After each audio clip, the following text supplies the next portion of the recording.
What happens when a father believes that somehow his two dead daughters have returned?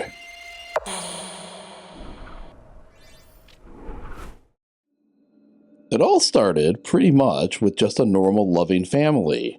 John Pollock was a stout, intelligent businessman who was born in Bristol, England in 1920, and he grew up in the Christian faith, which makes it all that stranger, at least to me, when later on he asked God, or the universe, or whatever, to literally bring back his two dead daughters. His wife Florence was a loving, devoted partner, and together they made a very successful milk delivery business. I'm sure you know that back in the day, milk delivery was a pretty big thing, and the family made tons of money doing it. John and Florence had 6 children, 4 boys and 2 girls. The girls, Joanna and Jacqueline, were the jewels of the family, and some say that they could do no wrong, which kind of makes one wonder if it had been one of the boys who had died, would Daddy had made that same prayer. Joanna was the older one. She was born on March 25th, 1946, and Jacqueline came 5 years later on April 13th, 1951. And shortly after she was born, even though there was this 5-year age difference between the girls, they became inseparable. Joanna dove right into the big sister role, and Jacqueline just loved it. Wherever Joanna went, Jacqueline was sure to follow. Joanna enjoyed dressing up in different costumes and entertaining the family with her own made-up plays. She was generous, and she shared freely with everyone.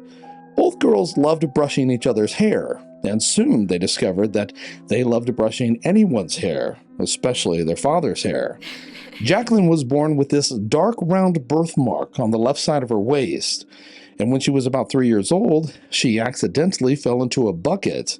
And that might sound funny, but really it wasn't. It was fairly serious, and it left this scar on her forehead near the bridge of her nose right above her right eye. Both this birthmark and this scar, well, all of this information really will become very important here in just a minute, so lock it in, and I promise I'll get right back to it. At one point, and this is eerie considering what was to come, Joanna had this strange premonition that she would never grow up. And she often talked about it. As a matter of fact, she talked about it right up to the day that she and her sister were murdered. Welcome to Velarcana. Here, we share mysteries that often defy explanation. I research the cases, and my husband tells the stories. It was a beautiful Sunday morning, the perfect day to walk to church. Joanna and Jacqueline, now 11 and 6, left their house, met a friend named Anthony, and then the 3 of them headed towards St. Mary's Church for Mass. It was May 5th, 1957, and none of them had any idea that just a short time earlier, a lady named Marjorie Wynn had decided that life just wasn't worth living anymore. Marjorie was a 50-year-old widow. Her husband, a Royal Air Force captain, had died just a few years back, and she had been struggling ever since. She just couldn't get past the depression. Instead of gradually getting better, she just slowly deteriorated until finally the state felt as if it had no other choice, and it removed her 2 daughters from her care until she could find her way to a healthier mental state. Well, this of course only added to her depression. And after hours and hours of crying, she decided that she was going to take action. So she swallowed a handful of pills, and then for whatever reason, she got behind the wheel of a car and drove around town. Well, not long after this, sitting at an intersection, she looked across the way and she saw 3 children seemingly walking to church. 2 of them appeared to be sisters. They were happily holding hands, and they didn't seem to have a care of the world. Well, a court would speculate later that that thought crept deep into Marjorie's depressed mind, and the more that she watched them, the angrier she got. And then something inside of her just snapped. If she couldn't have her girls, then the parents of these 2, whoever they were, surely didn't deserve to have theirs. Witnesses saw her driving erratically and bearing down on the children, who were blocked from escape by a wall beside the sidewalk. The impact tossed them into the air like cricket balls, and the 2 girls, Joanna Pollock, age 11, and Jacqueline Pollock, age 6, were killed instantly. The boy, Anthony, aged 9, was taken to hospital and died later. The incident made headline news all throughout Britain. And crazily, even though the courts did find that Marjorie Wynn was responsible, initially she was deemed unfit for trial due to her depressed mental state, and she was turned over to a mental health facility for treatment. Ultimately, she was found guilty of causing the children's deaths by carelessly driving under the influence of drugs. This, of course, was a downgraded charge in return for her cooperating with the state. And she was only sentenced to just, you ready for this? 3 years probation. No jail time. And oh yeah, they took away her license for 7 years. Well, this of course was an outrage, and the incident itself was very difficult for Mrs. Pollock, who found herself crying nearly all of the time. But her husband, John, well, he wasn't going to accept the idea that his daughter's deaths were permanent. As I stated near the beginning of this video, John Pollock grew up in the Christian faith. But in spite of that, he developed some very non-Christian ideas.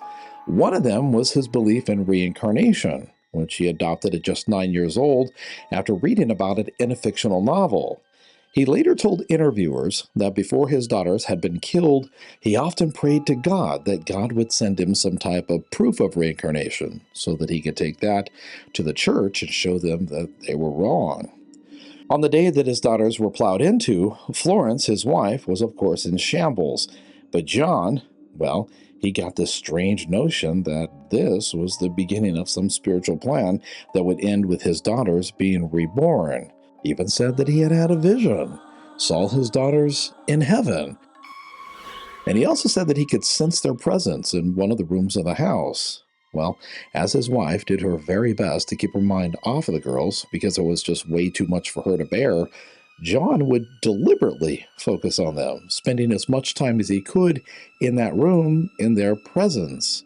And not only that, but he would continually pray that God would finish the plan and bring his daughters back. And to me, that's creepy. And then at one point, he took his wife aside and he told her that he knew for certain the girls were going to come back. He told his wife that she was going to get pregnant and have twins. Well, she was in her mid-30s. Back then, women having children beyond that point was frowned upon as being too dangerous for the mother. And twins? Even if she did get pregnant, the odds that she would have twins were slim to none. Statistically, there was maybe a 2% chance that she would have twins. And of course, if somehow she did in fact get pregnant with twins, well, the odds that they would be girls? The whole thing was just craziness. And again, all of this was if somehow she got pregnant. Well, time went on, and lo and behold, she got pregnant. Now, this horrible tragedy where the Pollocks lost their daughters took place on May 5th, 1957. Keep that in mind because before the end of 1958, what seemed to be impossible would happen. After the smoke cleared, the Pollocks, of course, arranged a funeral for their daughters and then laid them to rest at Hexham Cemetery in Northumberland, England. And then after that, well, the home was a very somber place. All 4 boys, of course, went through their own personal grief over the loss of their sisters. And as I stated in the previous segment, Mrs. Pollock had just the worst time going through her grief. But Mr. Pollock, well, he was adamant that his wife was going to get pregnant and have twins. And those twins, of course, were going to be a reincarnation of his 2 dead daughters. Just saying that sounds morbid to me. Well, as I stated, Mrs. Pollock did indeed get pregnant. But in the late 1950s, ultrasound was in its infancy stages, and in practicality, 0 doctors had access to the technology. It really wouldn't become a thing until the mid-1970s. So when Mrs. Pollock got pregnant, well, there was really no way of knowing if she was going to have a boy, a girl, or if in fact she were going to have twins. But Mr. Pollock made sure that she got the best care possible, and she saw a doctor regularly, who sadly broke the news to her husband that, by all measurable standards, as best as he could tell, his wife most certainly was not carrying twins. Well, this was bad news, but Mr. Pollock just would not budge. No, his wife was going to give birth, and she was going to give birth to twins, who most certainly would be the reincarnation of his two dead daughters. Well, the months rolled by, and her stomach got bigger and bigger, and as it did, the doctor became more and more convinced that she was only carrying one child, and he kept that belief right up to the day that she gave birth to twins. Yep, twin girls. I told you, this is something like out of a Stephen King horror novel. Anyway, on October 4th, 1958, Florence Pollock gave birth to Gillian and Jennifer, and for the first time, she stopped to ponder. Might there just be something to all of this reincarnation mumbo-jumbo that her husband had been spouting? No, that's impossible, right? Well, here are some interesting facts about the birth. Do you remember that scar that Jacqueline had got just above the bridge of her nose, right above her right eye when she fell into that bucket? Well, eerily, Jennifer had this birthmark in pretty much the same place, and it looked a lot like a scar, like the exact same scar. And she also had this dark round birthmark on the left side of her waist, just like Jacqueline had had. It's starting to sound like some Twilight Zone episode, right? Well, even with all of this, Florence still wasn't completely convinced, and although she missed her other two daughters immensely, she now had these two new babies to take care of. So she did her best to focus on the future and give her attention to her newborns. But it was extremely difficult living in that house with all of those memories. It was even difficult living in that town. So the family moved to a neighboring town called Whitley Bay, and the twins grew up there. And there was no hint that they were the reincarnations of their dead sisters. That is, until their mother gave them toys that had belonged to their dead sisters. When the twins were about 3 years old, their mother Florence was going through some old boxes in the attic, and she came across one with toys that had once belonged to Joanna and Jacqueline. Among them were the daughters' two favorite dolls. Mr. and Mrs. Pollock had given them to their daughters one year for Christmas as a gift from Santa Claus. Well, the daughters had passed on, and the dolls now had no purpose. So Florence brought them into the twins and asked them if they would like to play with them. When I showed the dolls to the twins, one said, "Oh, that's Mary, and that's Susan." And those were exactly the same names as my other daughters had named them. And that was really the turning point in my way of thinking. Gillian, the older twin, claimed the doll that had belonged to Joanna, the older sister who had passed. And then Jennifer, of course, claimed the one that had belonged to Jacqueline. As the twins were playing with them, and Florence was standing there, half spooked and half amazed, the twins said, "Now, check this out." They said that they were so happy that Santa Claus had brought these dolls because they just loved them so much. Well, this wasn't Christmas time. This strange memory seemed to have come from Joanna and Jacqueline. This whole thing is just eerie. Well, after this, between the ages of about 3 and 7, the twins displayed a slew of behaviors that were bone-chilling and difficult to explain. Even though they were both the same age, Gillian, who had come out first, often acted much older, and she quickly jumped into the role of big sister, and Jennifer just loved it. This, of course, was the exact same dynamic that Joanna and Jacqueline had had. And Gillian, just like Joanna, had enjoyed dressing up in different costumes and acting out plays. She, too, was very generous, and she shared freely with others. Both girls loved brushing each other's hair. And, yes, as they grew older, they soon discovered that they just loved brushing anyone's hair, especially the hair of their father. They both had the same physiques, respectively, to their deceased sisters. One was more slender, and the other was a little chunkier.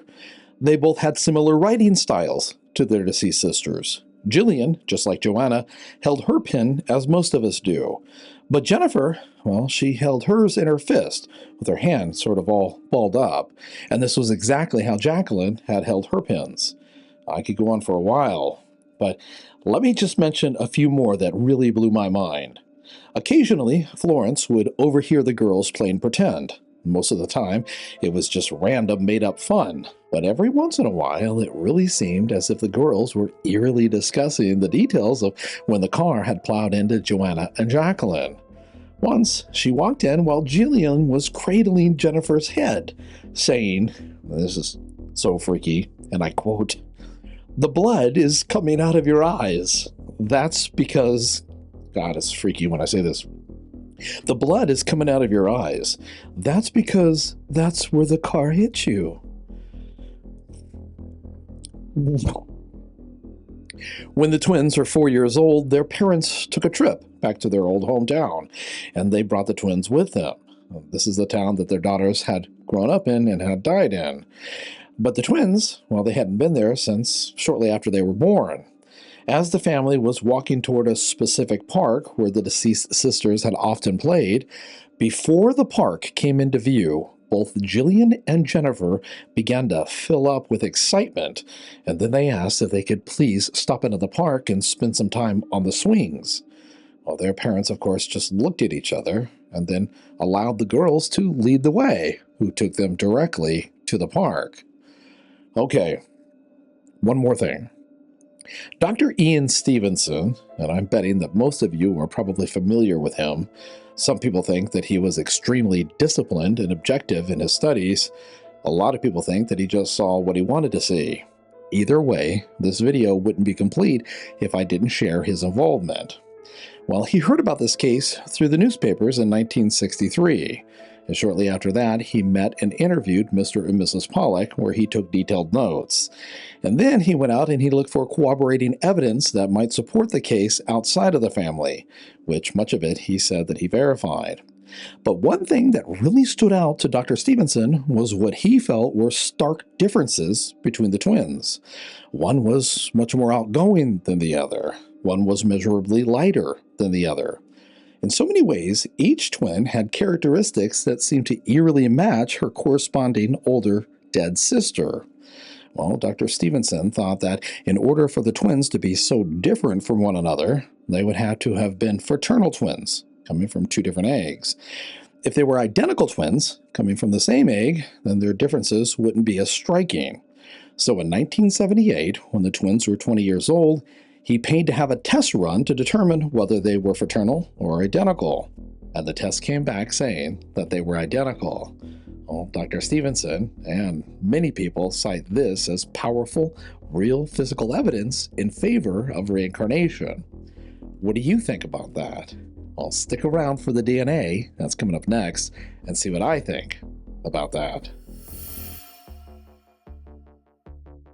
This one was freaky to me, because as you're researching this and you're sharing with me, I kept thinking, what are the odds? What are the odds, right? John Pollock is saying to his wife, you're going to get pregnant. It's going to be twins. It'll be twin girls. And these girls are going to have similarities to their older deceased sisters, right? Yeah. But then the other side of me says, well, how big was the population back then? And what are the odds? Maybe the odds were that somebody sooner or later was going to be in that exact situation. I don't know. I know a lot of my subscribers are going to be like, oh, come on. But you guys know I'm more of the skeptical one. Still, it was eerie.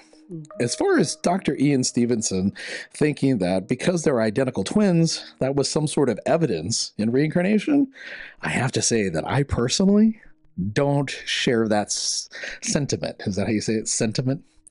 So what do you think? Well, I found the case fascinating, of course. I very much am interested in reincarnation.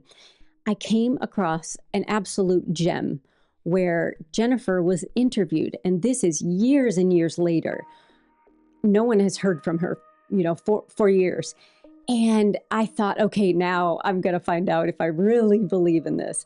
And she talked about being terrified of cars all of her life. Even as an adult, doesn't really want anything to do with cars, doesn't want to drive, nothing. And I thought, whoa, wait a minute. Oh my gosh, why would she have this kind of fear that seemed to come out of literally nowhere, but it just happened to be how her older sisters were killed? I don't know. To me, I thought, boy, this is a really strong case. So I do think something happened here. and it is absolutely related to reincarnation. I love the different angles that you look at and see in these stories. You know, this story reminds me a little bit about what happened to Vicky Umapeg. Did I say that name right? Vicky Umapeg? Yeah. You know, it was really fascinating because she wasn't reincarnated per se, but she had a moment where supposedly she had died and kind of seen things from the other side. And she saw that this isn't the end, that we go on. And what I found most fascinating about her case was that she was blind. Yeah, and then what happened, which I don't want to give it away, guys, in case you haven't heard the story, what happened when she died? What happens to a blind person when he or she dies? Do they see something? Is it just emotions and feelings? Well, we did a complete mystery on that. And if you guys would like to see it, it's here.